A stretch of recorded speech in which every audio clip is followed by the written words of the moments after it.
कसं असते ना, आपण कुठली गोष्ट आधीच ठरवली की त्या दिवशी ती होतच नाही. होत नाही म्हणजे काहीतरी प्रॉब्लेम तर येतोय, नाहीतर काहीतरी होतंयच.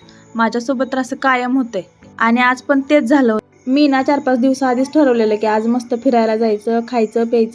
पण माझ्या सगळ्या प्लॅनवर पाणीच फिरलं. आवरायला घेतलं होतं पटकन जायचं म्हणून, केवढा आनंदात होतो. पण तोपर्यंत आला नवरा सगळं गाव फिरून आणि म्हणलं जायचं कॅन्सल. मी म्हणलं का?